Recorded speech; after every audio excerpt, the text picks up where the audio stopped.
College में गर्मियों की छुट्टियां होने पर राधिका और रोहन अपने दोस्त मनोज और शिल्पा के साथ परिवार के पुराने फार्म हाउस पर घूमने जाने का प्लान बनाते हैं। गाइस, तुम दोनों को वो फार्म हाउस बहुत पसंद आएगा। बचपन से ही वो मेरी और रोहन की सबसे पसंदीदा जगह रही है। पर मैंने तो इतने सालों में तुम्हारे मुंह से कभी फार्म हाउस का नाम तक नहीं सुना। बचपन में फार्म हाउस जाते थे, लेकिन फिर अचानक सबने वहां जाना बंद कर दिया और वजह कभी किसी ने बताई नहीं। पर अब हम चारों मिलकर वहां धमाल करेंगे।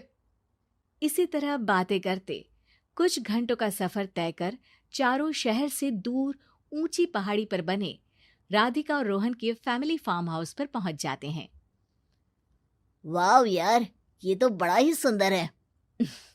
पूरा घूमोगे तो और अच्छा लगेगा, लेकिन उससे पहले सब फ्रेशन अप हो जाओ, फिर साइट सीइंग के लिए जाएंगे। राधिका और रोहन अपने अपने कमरे में चले जाते हैं, लेकिन मनोज और शिल्पा घर में घूमने लगते हैं, जहां शिल्पा की टक्कर हॉल के बीचों बीच रखी एक पुरानी लकड़ी की कुर्सी से होती है। आह, लग गई रे माता, इस कुर्सी को बीच में किसने रखा हुआ है? अरे तेरे स्वागत के लिए भूत ने रखा होगा। ओए, तुझे बहुत हंसी आ रही है। जब खुद टकराएगा तो पता चलेगा। हाँ ठीक है, पर अभी तो इसे साइड में रख दे। शिल्पा कुर्सी को एक कोने में रख देती है और वो दोनों भी अपने कमरे में चले जाते हैं, जिसकी थोड़ी देर बाद चारों बाहर घूमने निकल जाते हैं। इसी तरह रात हो जाती है। फार्म हाउस में वापस आकर वे लोग सीधा सोने चले जाते हैं। आधी रात को मनोज की नींद खुलती है। बड़ी तेज प्यास लगी है, पानी साथ लेकर सोना चाहिए था। अब रसोई तक जाना पड़ेगा। मनोज आंखें मलते हुए कमरे से हॉल में आता है और अचानक रास्ते में रखी कुर्सी से टकराकर जमीन पर गिर जाता है। अरे मर गया रे दादा। शिल्पा सही बोल रही थी, बड़ी तेज लगती है ये कुर्सी तो, पर इसे दोबारा बीच में किसने रखा? मनोज एक बार फिर उस लकड़ी की कुर्सी को कोने में रख पानी पीकर कमरे में चला जाता है।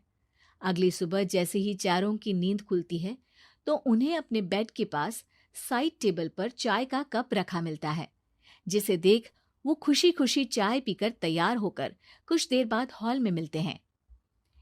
थैंक यू यार राधिका, मुझे नहीं पता था कि तू इतनी अच्छी चाय बनाती है। वैसे मुझे उस बेड टी की बहुत जरूरत थी।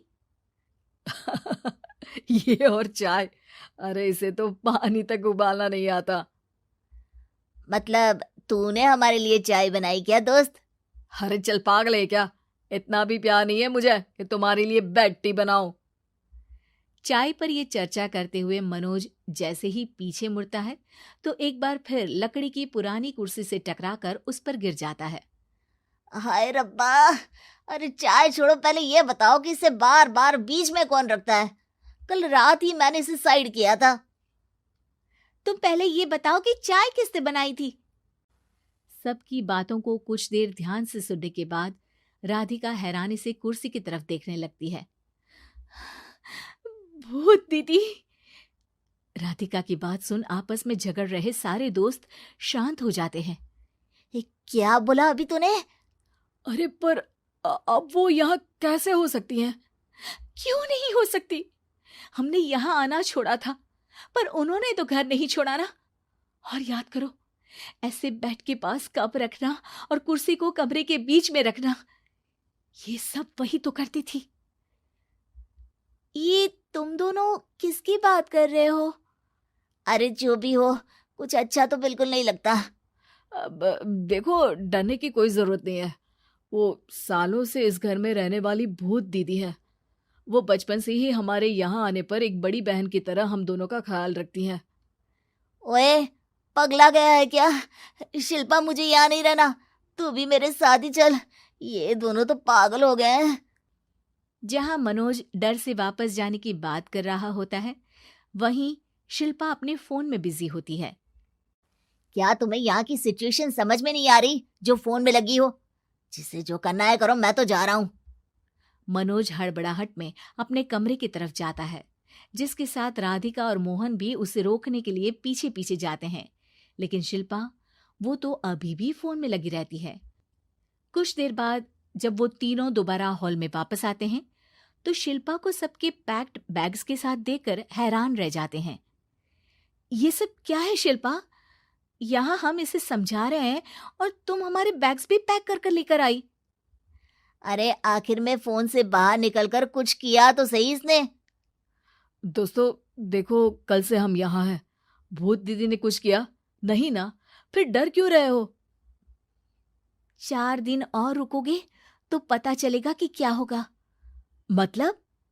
इस पर शिल्पा उन तीनों को फार्म हाउस से बाहर लाकर फोन में पुरानी न्यूज का आर्टिकल दिखाती है। सालों पहले यहाँ रह रही औरत ने अपने दोनों बच्चों को सुबह सुबह दूध में जहर पिलाकर मार दिया और फिर हॉल में उस कुर्सी पर खड़े होकर खुद भी फांसी लगा ली थी। तुम्हारी बातों से मुझे इस केस की याद आ गई। गूगल किया तो पता चला कि ये वही फार्म हाउस है। अभी भी यहाँ रहना चाहते हो जिससे कुछ दिनों में वो सबको थोड़ा थोड़ा जहर देकर मार दे? अरे पर ये दोनों तो बचपन से यहाँ आ रहे हैं, फिर इन्हें अभी तक कुछ क्यों नहीं हुआ? वो तो पापा बताते हैं कि हम आते थे। हाँ, और मुझे भी एक बार का ही याद है।